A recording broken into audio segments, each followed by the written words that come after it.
Good morning, everyone.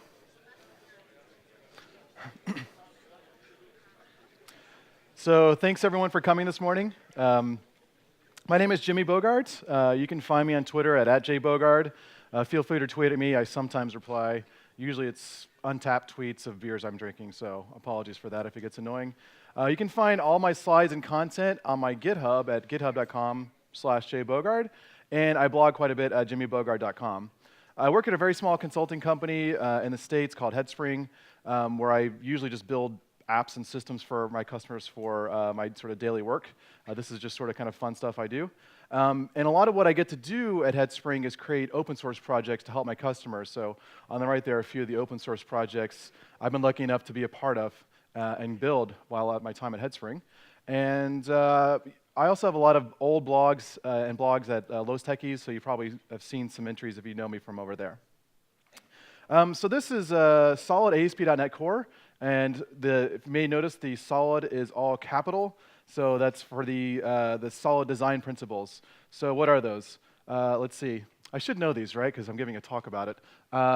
S for single responsibility principle. O for open closed principle. L for something about inheritance, I think, right? Yes, thank you. Let's go off substitute. That's important, eh? I for interface segregation principle, and D for dependency injection. Oh no, dependency inversion principle. Easily confused there. And so these 5 things have been kind of a driving force in how I've designed systems, but I've really misunderstood them for most of my career. So this talk is really a talk about the journey I've had from the way I used to build systems to the way I build systems today. And it started out with this, a big ball of mud. Let's say mud. And so a lot of the systems that I used to build were exactly this, these really big balls of mud. And one system in particular, I sometimes get to inspect systems that other people have built. I wanted to walk through one of those systems that I had the privilege of looking through earlier in my career. So this system was a product that a company had built, and this product, over time, had gotten harder and harder for it to deploy out to clients, to the point where it had become almost a Ponzi scheme. And if you're not familiar with a Ponzi scheme means I use the money from my new customers to build the features for the previous customers. And hopefully I get new customers to build the features that the new customers want right now, and on and on and on. So this system was a Ponzi scheme product that eventually collapsed, and our client purchased it out of sheer panic, and then asked us, hey, can you come look at this product and tell us why it's so hard to change anything and build anything in the system? So this was a product that was basically run by the inmates in the asylum. It had 4 basic screens in the system. That was it, 4 screens. Just 4 screens to do some basic CRUD updates. Some very basic workflow, so to approve changes or deny changes, and had some little bit of role-based security. But to build these 4 screens, it had 20,000 lines of code. And you may be wondering, how is it possible to build a system that's just 4 screens that takes 20,000 lines of code? In order to do so, they had to separate this project, and of course, to 2 different solutions, so 2 different repositories, comprising of 12 different projects in both different solutions. Now, I joke about it now, but this is very similar to how I used to build systems. They just took it many more steps further than I took it. So when I'm given a project like this, to try to understand why it's so complicated to do something, the way I'll figure that out is to trace a single request through the system to figure out why does it take 20,000 lines of code to build these 4 basic screens. And here's why. The single request starts with an ASPX page. Now, by the way, the year that they built this was 2015, and right away, if you see an ASPX page in 2015, you know something has gone horribly, horribly wrong. So they hit the ASPX page. That, of course, goes to a code behind. No surprises there. And from there, we go to a service proxy. Service proxy being WCF, right? Because we can't have an enterprise system without a little bit of WCF web services sprinkled in here. So that service proxy was something custom built to shield the developers from the actual WCF service proxy, because it wasn't good enough just to say right-click, add service reference. They needed another level of abstraction there. That was the first solution. So then I had to close that solution and then open up the new one to then continue the execution and see what happened next. So that, of course, from the service proxy, crossed a network hop to then an actual WCF service. And this is where the real work actually started to happen. So I hit 5 layers to get to the actual real work that happens. Now, most big balls of mud that I run into collapse all this into a single button-click handler, and that's where all the insanity lies. And so they try to make this better and break it out into different layers.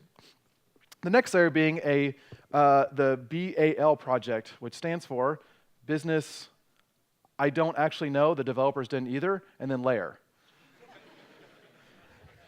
Some developers said application, so others said something else entirely. It hit the BAL, and of course from the BAL, next is the DAL for the data access layer. They agreed upon that one for sure. And then finally, I looked through all this code and nothing was actually happening. It's like where is the actual work happening? Store procedure. So they went through 9 different layers, right? 1, 2, 3, 4, 5. Yep, 9 different layers to get to where the real work was actually happening in the store procedure. And of course, each of those had to be a different Visual Studio project because separation of concerns and all that stuff. And so they started off with this sort of traditional in-tier style architecture, and of course broken up into many more layers than that, where I have a UI layer, some kind of business logic layer, a data access layer, and finally the database itself.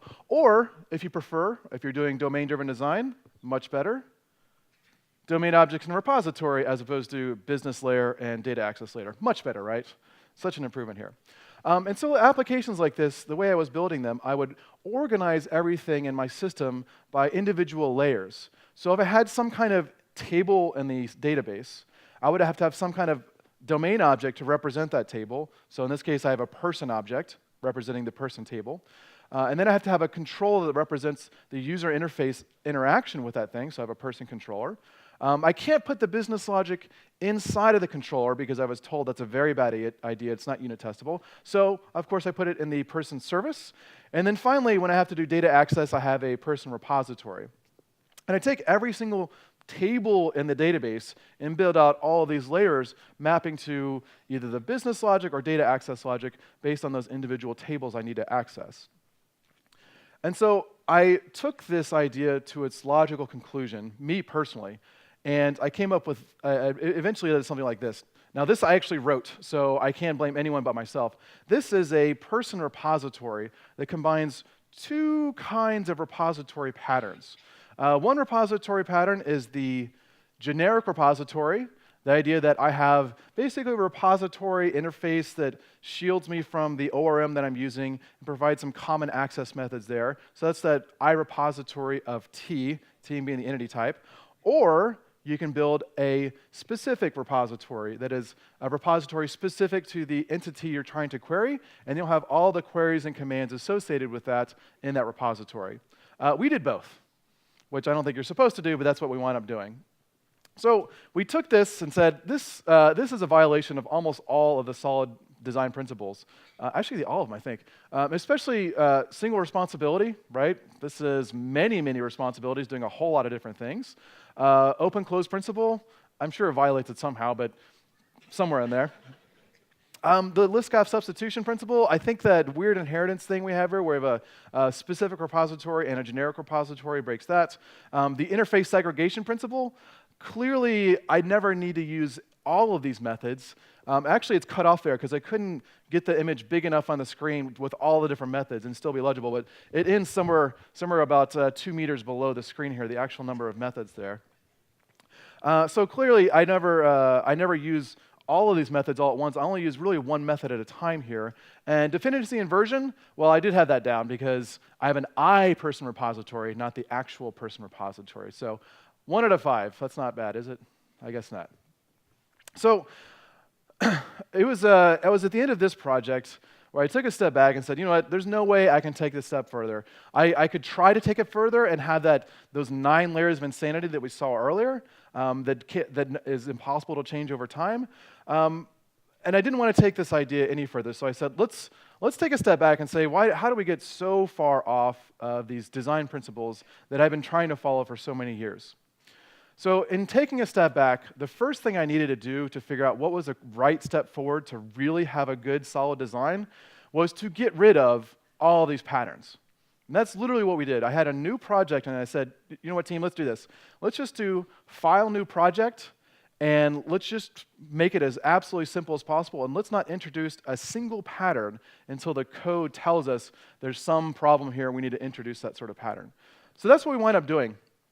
We collapsed all the layers in our application, threw out all the dogma that we had been following, actually talking about for so long, and said, you know what, we're going to pull all of that code back, literally in the controller actions, which we didn't end up with, by the way, but it's a good start to just pull everything back in and to defactor as opposed to refactor, and pull it all in and see what we actually had. And so this project, we let it go for about 6 weeks of just doing that, of just putting everything inside the controller actions until we had enough code to step back and say, okay, now that I have enough things going on in my system, what are the actual overall patterns that are emerging from here? What are the overall things I'm seeing, and what design should I actually be driving towards? So in taking a step back, we looked at our application and really saw that our application did really two major things. This was a web application, and our web application either did gets to get data, or did posts to change some data.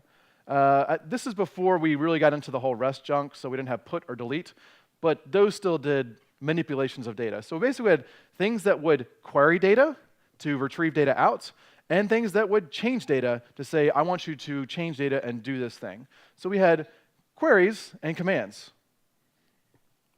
This came conveniently at the time when we heard this term of CQRS.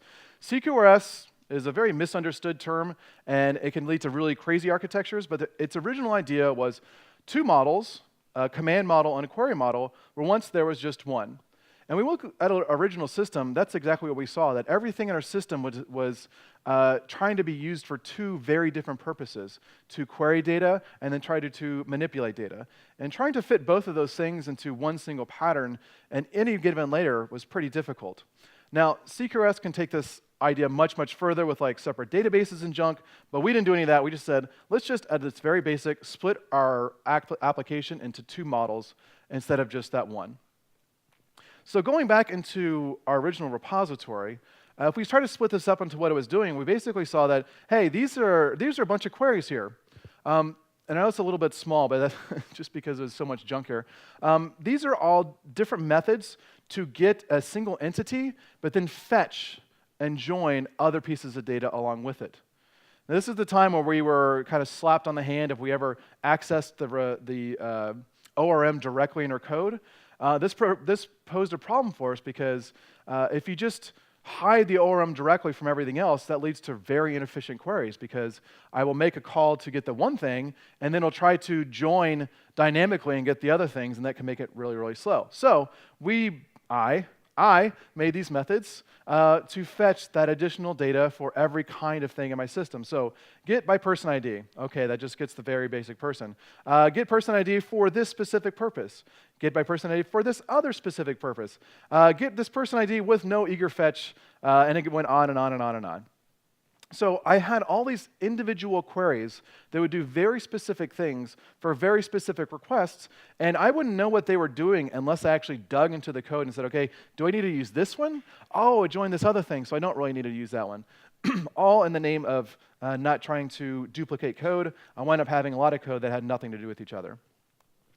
We also had commands here to do very specific operations, sometimes in bulk. So this repository encapsulated both those queries and commands. So in order to collapse this, I dug down into the code that was behind each of those repository methods. I pulled it out and then stuck it straight into my controller. And so it looked something like this. This is a controller action to pull up some information. In this case, it's pulling out some instructors for university and pulling out the information and storing it and showing it on the screen. So this was one of the more complicated ones, but a lot of them were a lot simpler, where I'm just getting one thing and then pulling it out and showing it on the screen. Sometimes they had some validation associated with it, But most of the time, it was just this basic, I have something I'm getting out by ID or some other query, and then I'm pulling that information out and showing it on the screen. Now, this code honestly isn't very complicated at all, and I might be happy with this code in a very small project. Let's say a project with 20 to 30 screens, nothing too complicated going on. It's just some basic data access.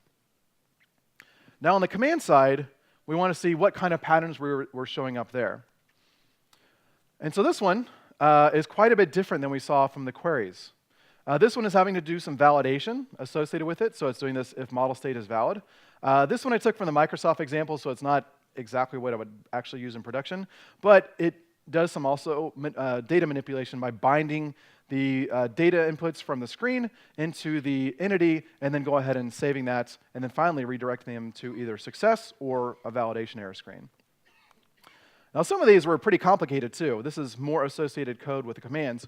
And when I looked at the query code versus the command code, it was fairly obvious that these two things really had nothing in common. The commands were doing things like validation and state changes, and the queries were really about just pulling data out of the database and then displaying it in a meaningful format. And those two things really didn't have anything to do with each other, but I was trying to jam both of those things into all the different patterns in my system, the services, the repositories, the domain model, trying to make those two very different actions into these one single object models. So I said, okay, looking at this, I've got a series of get actions. And all those get actions are performing queries. So how about instead of I organize my code around these different layers, what if I organize my code around these different query objects too? So in our query objects, they all basically work the same. There was some sort of request for data with some potential inputs, and then some sort of output of that data. Inputs, outputs, input, outputs, and then something in the middle to take those inputs, do the query, and then have some sort of outputs. So we wound up with a picture a lot like this, where there was some sort of unique input that says, I'm requesting the information for the screen, then something handling that request, and the result of that handling was the actual output. Very similar to my controller actions, but what I was trying to do was distill the controller actions into the real meat of the work going on, which was some sort of input, handling the request, and then some sort of simple data output. This led to another open source project that I created called Mediatr.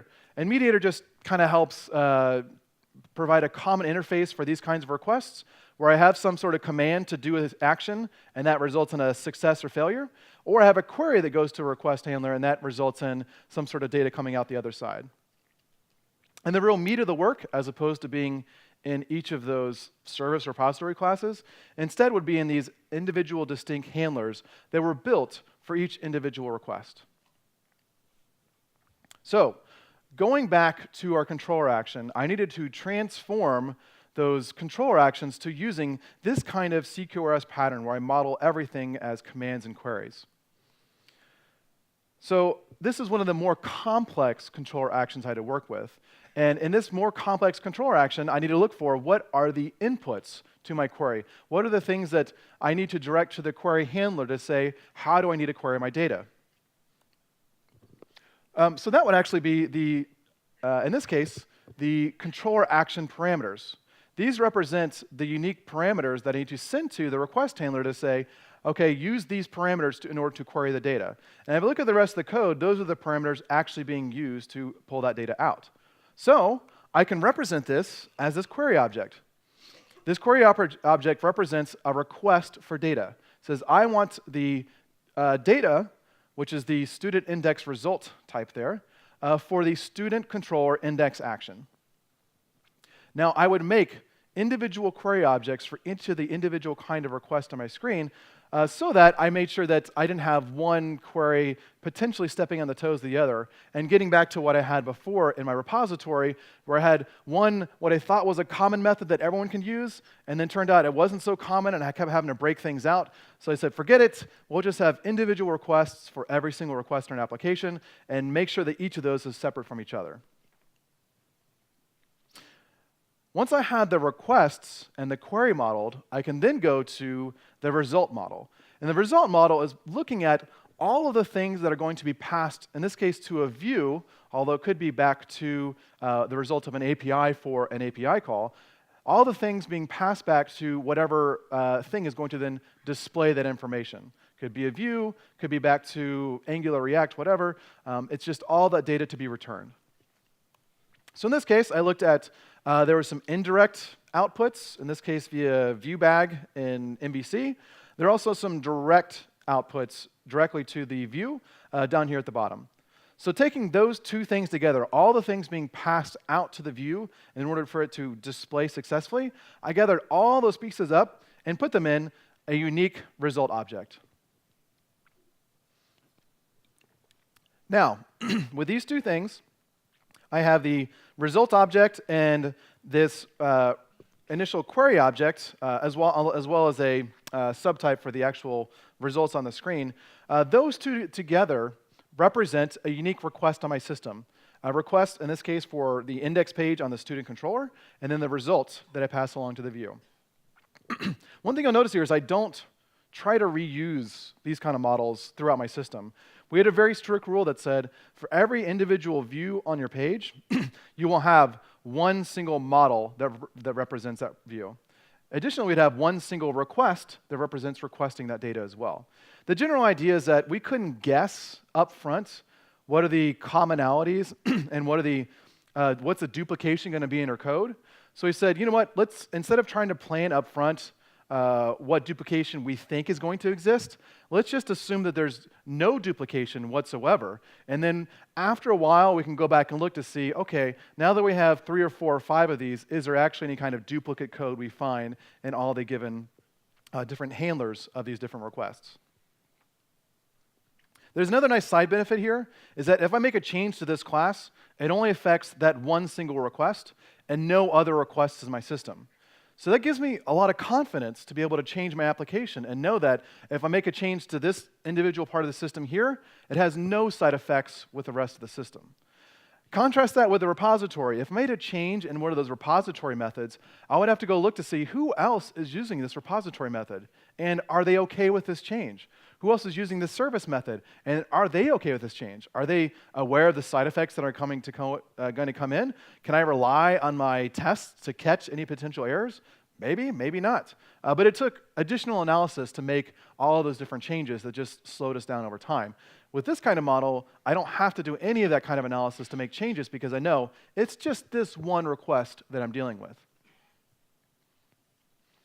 So once we had the request and the results, we had to have something actually handling that and providing the request to result work. And that came in the form of this handler. This handler, in this case, it used to be just code I copied and pasted, but this iRequest handler was from my Mediatr project. And it represents a method that says, I have this input, this query, and I need to have some way to provide the output. So it have one single handle method down there at the bottom that took the input and then somehow provided the output. Now, the other somewhat controversial thing we had on here was this right here, where we said we're also going to not put any repositories ahead of time. We're going to wait until we actually need them in our system before we put those kind of patterns in.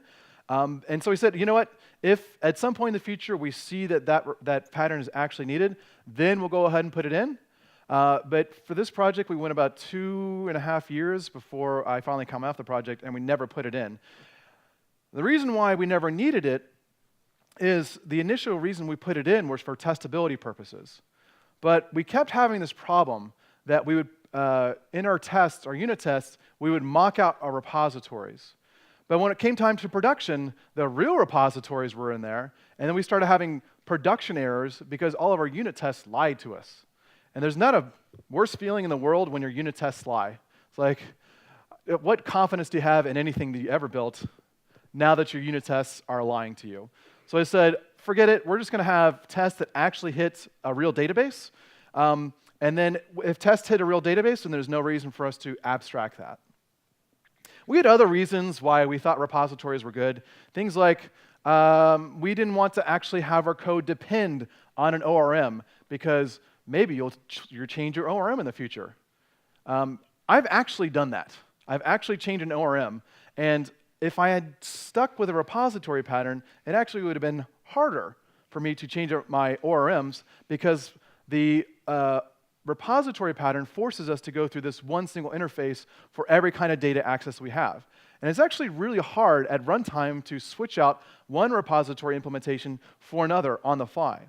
In this case, by me just depending directly on this case is a DB context entity framework ORM object, if I need to change this to something else, it only affects this one class and nothing else. In fact, if I want to just go straight using ADO.NET and use store procedures, it doesn't affect any other request on my application. It only is localized to this one set of block of code here. The returning the query results was, of course, done through, surprise, surprise, AutoMapper. In this case, we're using a feature with AutoMapper known as projections. And projections are kind of interesting because in normal mapping code, I would transform my data into the domain model and then map the domain model to DTOs in memory, and then that DTO goes out to the rest of the application. I flipped that in its head a little bit here by using link projections. And if you use link projections, which are the .select method with link, it passes that select all the way down to the ORM, and the ORM inspects exactly what fields you're returning and only queries for that fields to go straight to the DTO. So the queries that actually get used here are much simpler than the insane queries that get generated by Entity Framework. So by using link projections and helping it with AutoMapper, it made it made my DBAs much happier, to say the least. Now, some of my query responses could get a little complicated. So in this case, I have a single overall model that has a child collection of other models. Now, I had a choice here. There are many different pages in which I show that information on the bottom, the table of information. So do I want to reuse that object on multiple screens? Or do I just say, let's just go ahead and localize it for this one individual model? And so that's what we wind up doing, is just saying, we'll just go ahead and hard-code it for this one request. And in the future, if I find out that, yes, indeed, it's actually used in multiple places, we'll pull it out. And so we would use this pattern of inner classes, of pulling the information into those models so that it was localized and only used inside that one single response object. But the projection became still very simple, in this case, again, using AutoMapper, where I can use just going straight to the database and saying project to single or default, and it would translate that DTO into a link select, and then the query would again only return that information that I returned out. So with those basic patterns, I was able to transform most of my complex queries into this sort of very simple pattern. Nearly all the queries resulted in these sort of one-liners of go off Entity Framework to this DB set and project to this DTO and call it a day. If it was more complex, I may then go to hard-coded SQL or inline SQL, but most of the time I was able to do these very simple projections. So everything in my system became this, for the queries, became this query input to query output, and I didn't even attempt to try to reuse any of these queries amongst multiple pages of my system. So with the query side done, we took another step back and said, okay, what's actually going on with our commands? Now, I'll show some code that we don't actually ever use in production, but I will just have it as a warning to don't use this pattern, which is this one right here. What's possible in MVC, but not really recommended, is binding request parameters directly to the actual Entity Framework objects. Now, there's a problem with that because someone can post up additional parameters, and those additional parameters, if I don't explicitly include them or exclude them, then they will just straight up bind to my domain objects. Now this security hole was first discovered in the Ruby on Rails project.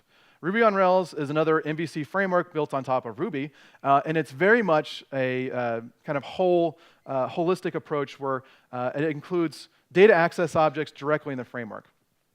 And so someone looking at the project noticed a problem, that it would indiscriminately bind request variables to the domain objects without any sort of validation whatsoever. that said, you know what, that's probably not a good idea. You probably want to have some way to configure to say, don't do these parameters or only do these. And so he opened up a GitHub issue. Now the maintainers GitHub, or the maintainers of the project, were, I guess, a little slow to respond to that GitHub issue. They didn't really take the security hole seriously. So what the person that opened the issue did is they knew that GitHub was built on Ruby on Rails. So they exploited this hole to make themselves an administrator of the Ruby on Rails project to accept their own pull request for closing the security hole. Now, I wouldn't suggest that doing in practice. I mean, you want to go through regular channels, but for a big security hole like that, it's probably important that the users respond. And so the way they came up with a way around dealing with those request parameters was something like this, where I can explicitly include the list of parameters or list of fields that I want to bind to my domain model. And so only those fields are going to be the ones that get bound. Unfortunately, it's using this really awful manner of doing so, of a comma-separated list inside a string. And I don't know about you, but I never get these sort of strings wrong. I always spell things correctly, and I never accidentally switch letters around or anything like that. Like, nobody ever makes those kind of mistakes, right? Right. So something like this, like, there's no way that this is going to work for us in the future. I mean, some of the systems I build have dozens, sometimes hundreds of screens, and how am I possibly going to test this or keep track of this over time? If I add a new field to the screen, I have to remember to go make sure I change this. And so I know if I have to remember to do something, as my wife reminds me a lot, I will forget to do that thing. And so this is something that I would forget to do. Adding that new property on the screen or removing them or making sure everything's spelled correctly, and even testing this. Testing this would be really, really hard to do because you have to go check to see what properties you're actually expecting to have on the screen. So we said, forget it. If I look to my application, every single screen that I'm changing data starts off with a form. And that form is the list of fields I want to have eventually sent to the server and then eventually to my domain model. So I said, why don't we model those fields on the screen as an individual object? And because it represents a request to change information, a command to do something, then we model those as an explicit command in our system. So this is one of the commands we have. This is a command to create an individual student. And those three fields we have there are the exact fields that we're going to show on the screen. Those fields are also what I use to build out the form information on the screen. And then when I post that information back up into my controller, this is the object that actually gets bound. So this effectively is the exact list of fields on the screen, and it's a one-to-one between the form and the thing that gets posted up. Now to handle that command, I again use Mediatr to process that request. So in this case, it's a very simple command. I pull that information in, I map it to my domain model, and then I just add it to the DB context, and then it gets saved. Again, I'm not using any kind of layered abstractions. I'm just using the DB context directly until I need to do something else, and then perhaps I'll put that pattern in the future. But in this case, I just take the command, the request object, do what I ever need to do to handle that command, and then I'm done. Now, through all this, we did notice that we did have some cross-cutting concerns in our system. We tried to put all of the sort of real meat of the business logic into these handlers, whether it was queries or commands, but it was sometimes when we had things that did happen to show up on every single one of our requests.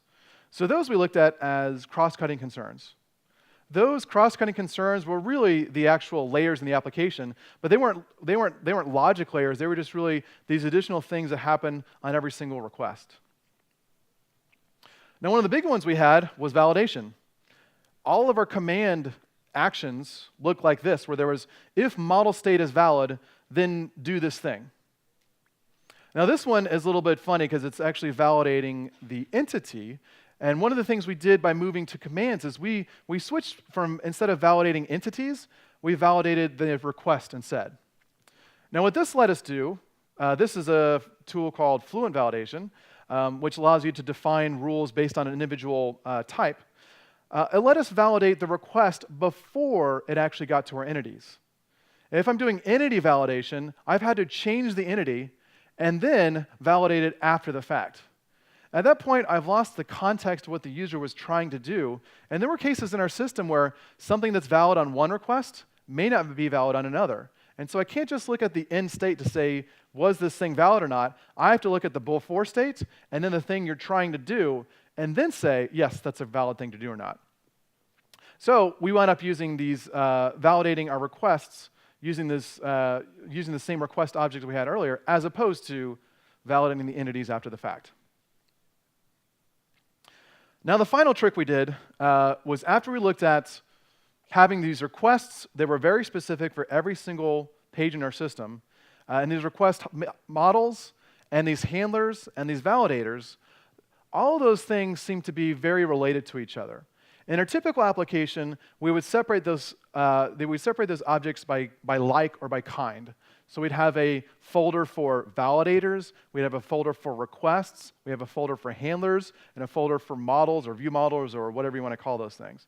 And we'd have all these different folders for all these different things, even though they were all very related to each other. So I got some complaints from our developers because they were tired of going to all these different folders to change everything. And when they would need to make a change in the system, they'd have to go to the controller folder, they'd have to go to the handlers folder, the view models folder, the views folder, and if there's JavaScript associated with it, they had to go to that specific folder in the JavaScript as well. So any change they needed to make in the system, they'd have to touch all these different places all at once.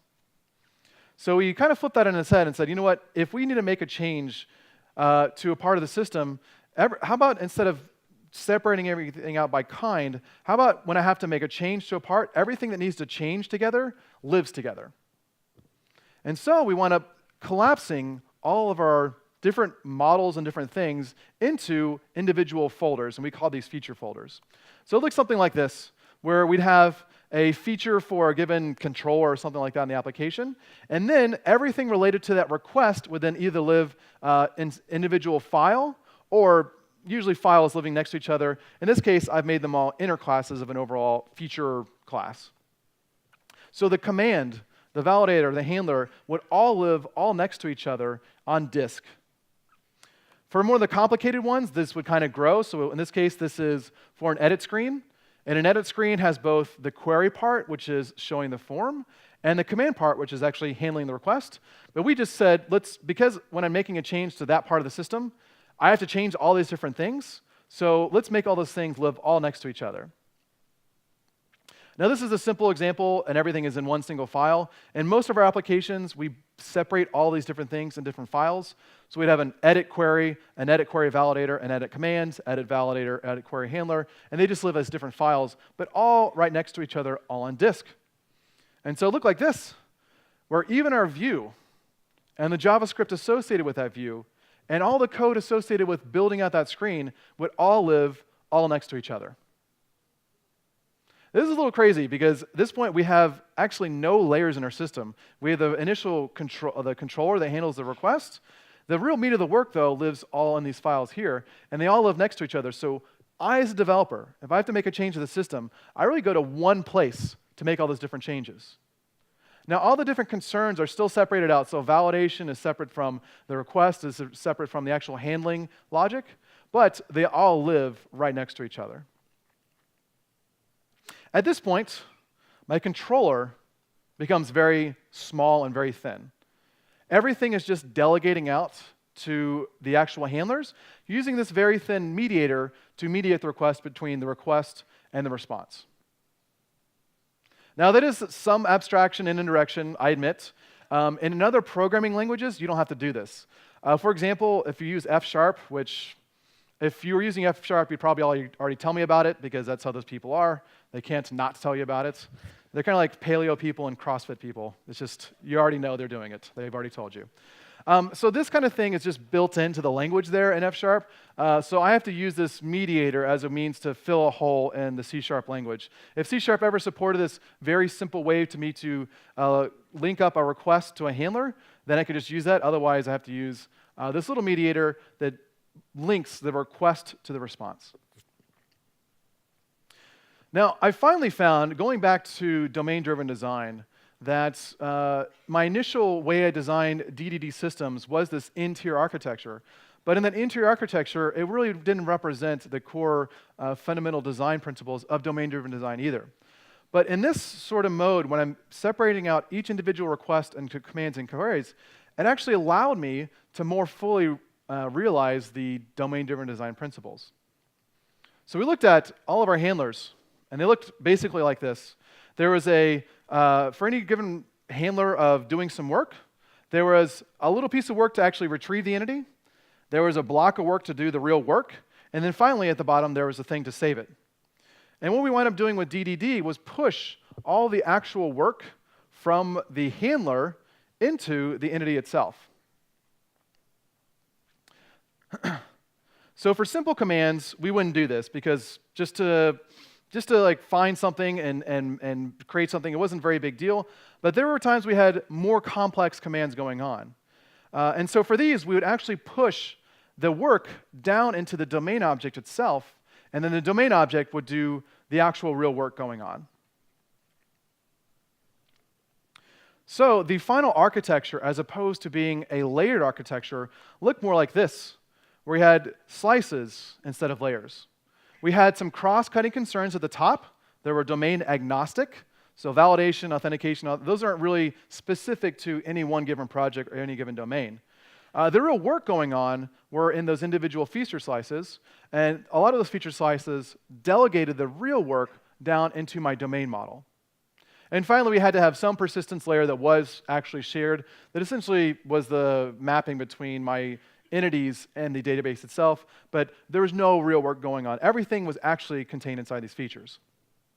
So, as a new developer coming onto the system, if I need to make a change or add something new to the system, I'm only creating new things. I'm not changing anything. And so that gives a lot of confidence to developers coming on. They don't have to analyze what work is going on because each feature is independent from the other. All the classes and all the logic is wholly independent. Now, in the case that there is some shared logic between those things, I can then extract those out into common helper classes or whatever. But for the most part, I try not to pull those things out, because that would introduce some sort of coupling for me in the future. And just because I copy and paste code from spot to spot doesn't necessarily mean it is the exact same code. There could be some reason why those things are different. So it needs to be a decision each individual time. So before we get into the code demo, just to round up solid, based on the architecture we have here, from the single responsibility feature principle, by separating everything out into individual concepts and making each class represent that individual concept, that ensured that each class had literally one single responsibility it was dealing with. Whether it was one handler for one individual screen, one validator, one request model, one response model, these were all dedicated for those individual screens.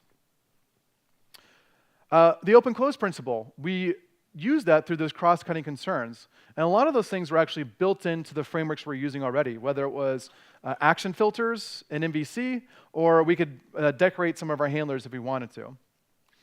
LSP, we just stopped doing inheritance. And that pretty much solved the problem there. Just don't do it anymore, and you don't have to worry about it. Interface segregation principle. By separating out the queries from the commands, we ensured that we followed this interface by literally segregating out the interfaces. And finally, the dependency inversion principle, we save those for actual true external dependencies that we could not control. We had a rule that says if you can just use the real thing and you can in a test, actually set up and tear it down appropriately, then just use the real thing. If you can't control it, let's say you have some third-party dependency, you're calling out to a Stripe API or some other third-party web service, okay, that one you can't necessarily control, so yes, go ahead and put in some sort of facade or abstraction on top of it to protect you from the real thing that might change underneath the covers. So I wanted to walk through a code example of how we could do this with ASP.NET Core. All right, let me go and switch over to... And so what I'll do is walk through two typical requests and highlight all the different places and how I set it all up as well.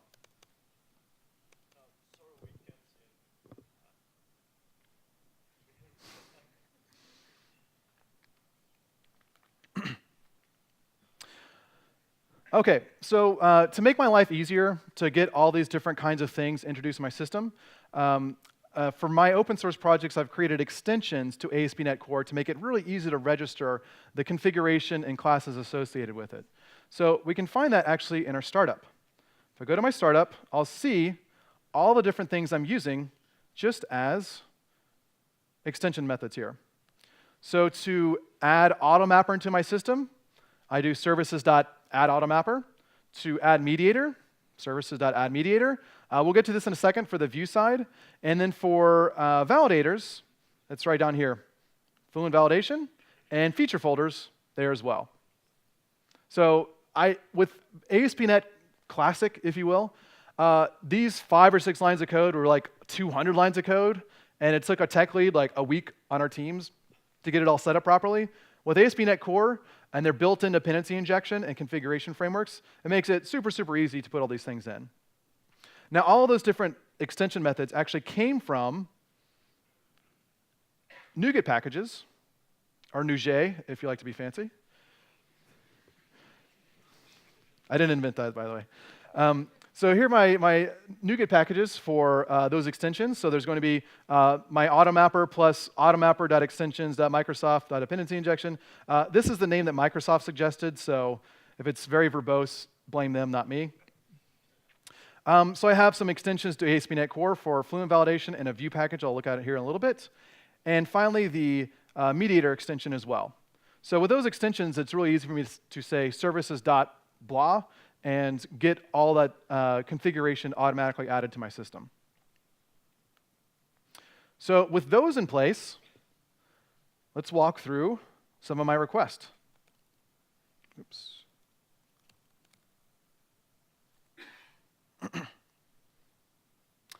Oh, ReSharper. When do you not complain? Ignore the red, it's just ReSharper being silly. I wonder if I can build will that go away. Nope. So looking at my controller here, it's very thin and flat. And I'm using some C# 6, 7 features of expression-bodied members. That's these Lambda things. Just because every method now is like 1 or 2 lines, so it's really easy for me to just kind of one-line it. So my controllers typically only depend on this one mediator. I don't make my controllers do actual work. They delegate the real meat of the work to something else. Now again, for smaller projects, I don't start out with all these patterns. I literally, for new projects, I start out with nothing and just say, let's just put everything in the controller action until we know it's going to be bigger than that, and then we'll switch to this kind of pattern instead. For every single request, I have some sort of query coming in. And so this one has a query coming in the query parameters. So this represents the unique query parameters that come in the query string. And the actual work is just going to send out a request to Mediatr. Now the real work of the system is going to be in a handler. And the handler that I have down here is all the stuff that was actually in the controller action before. I just lifted it out and put into a single class, a single method that just did this one thing and nothing else. It's somewhat complicated. I think I picked a complicated one to begin with. But it's all the code needed to build out the response, I'm going to go ahead and stick in here. Looks like I have a comment to myself in the future. And so the final result of this is a single model that gets returned. So everything in my system is represented by these handle methods that takes some kind of request and returns a single response. That response, back in my controller action, is the model I then pass to the view. So going back to the query and model, this model is, again, all the stuff I see in that screen represented as a unique class that's only used for that one screen. And if I want to get to the view, I'm using feature folders. So if I locate this class over here, I can see that right next to it is my view. Oh, there we are. So right next to it is the view. So if I need to make a change in the system or add new things, again, those things are right next to each other. The view itself is not that interesting, I guess. It just declares model of the type of that very distinct model, and then whatever I need to display that information is going to then show here.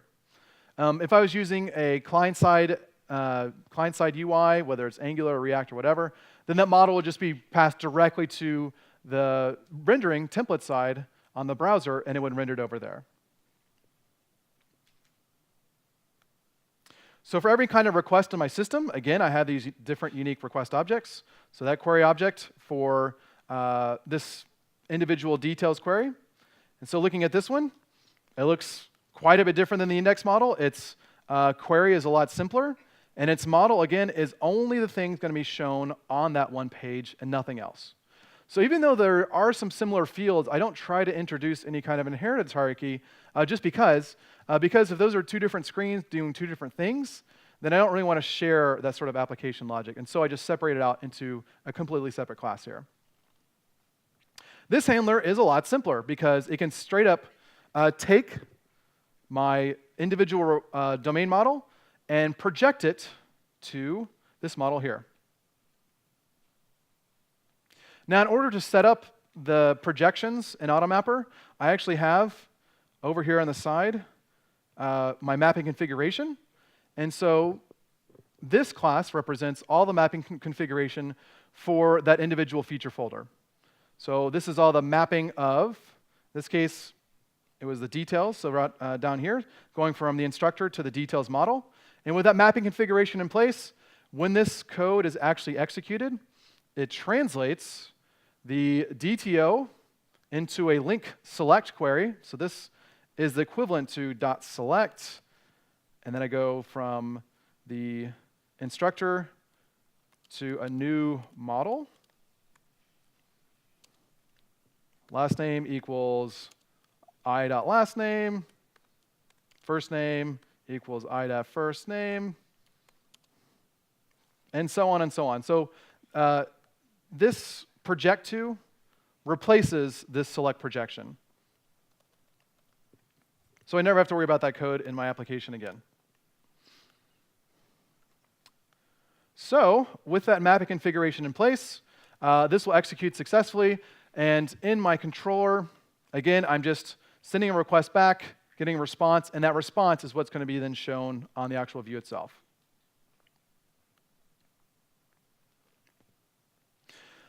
Now, this is where things got a little interesting for us. We're on the command side. Because we saw the code inside the commands was quite a bit different than queries, we had this difficulty in figuring out how do we extract that sort of logic out and make that a common thing across all of our system.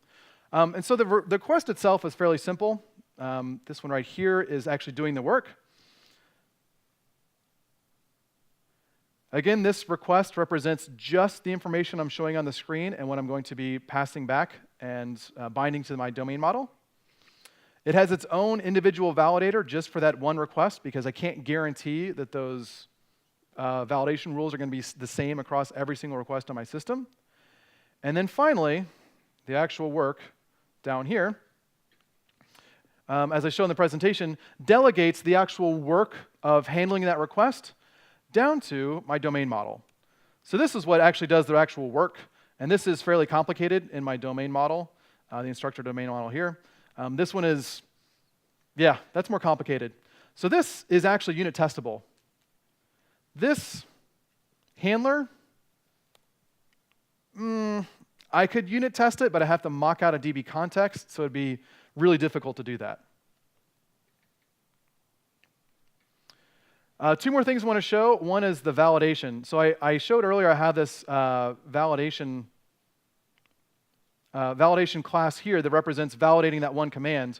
But one thing I didn't show was how I got rid of the if model state is valid in my controller action.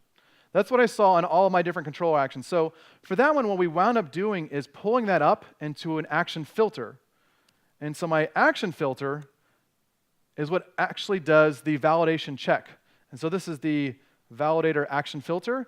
This executes before my action code executes, even though it has this really weird word, on action executing. This has confused me forever. I don't know why they didn't say on before action or on after action. That actually makes sense. I don't remember these verb tenses all the time, and this one doesn't even make sense. So this one executes before my action does, and this is where the actual check for model state is valid is done. And so what I'll do here is, right before the action executes, I'll check for model state validation, and if model state is not valid, I'll immediately return a response back to the browser. In this case, I just serialize the model state as JSON. You probably would transform this into an actual validation result. And so that is immediately returned back to the browser to show a validation error to the user, because I don't really do client-side validation. I only do server-side validation. If I do client-side validation, it's always supplemented with server-side validation. And so this one just kind of has the best of both worlds. I'll make a call to the server, it'll do the validation, and then return back the response immediately, as opposed to doing the actual work. No need to refresh the screen just for doing validation errors. So this filter, this cross-cutting concern, got rid of all of those model state validation checks in my entire application. And so that's how my command post actions got to be this small as well. They just took care of the validation beforehand. And at this point, I know that my validation has succeeded, and I can focus on the real business work happening.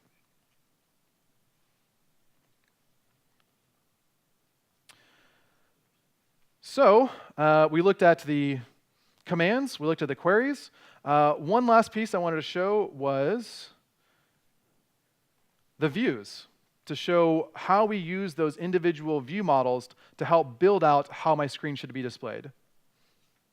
I'll look at a complicated one, like edit students. So I'll show the before and after.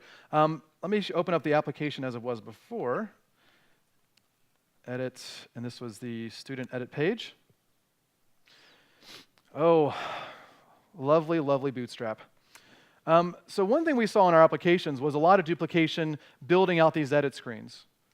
That we'd have the same kind of stupid code over and over again, this HTML of whenever you need to have an input, this is the real input, but then you get surrounded by all this other junk. So it always needs to have a label, there's always got to be this kind of validation block here, and then it's surrounded by this div. And so we wanted to build some more intelligence to our system that said, don't have me copy-paste this HTML over and over again, because this is actual code duplication. I don't want every time I have a new field on the screen to have to copy over that block of here's the block of the HTML that always needs to be there, because because our designers will never change their minds about how that HTML is supposed to look, right?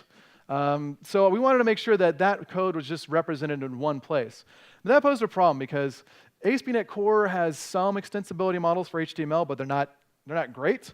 So we wound up using a library called HTML tags to replace all of this code we have right here with each of these individual calls that we have right there. And so what HTML tags allows us to do is build rules about how to build HTML based on information you can find from metadata associated with this property. So, for example, dates should always have a date picker or a date, some kind of date mask, something like that.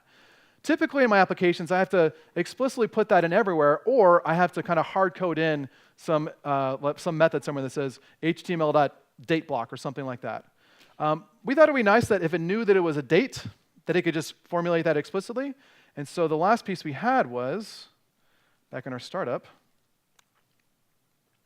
this piece right here, add HTML tags with these tag conventions, contain the instructions of how to bid HTML tags based on metadata. So things like, always add that stupid Bootstrap CSS for every single thing everywhere, because it's always has to be there. Just this one line of code makes sure that everywhere in my application, I have that form control. If it's a datetime, then add this pattern, which is a data dash pattern that our client-side code then kicks in and puts stuff up there. Add this placeholder, add this class, and then finally format it in a very specific way throughout my entire application. So this rule that I define once dictates to the rest of my application exactly how to show dates to a user.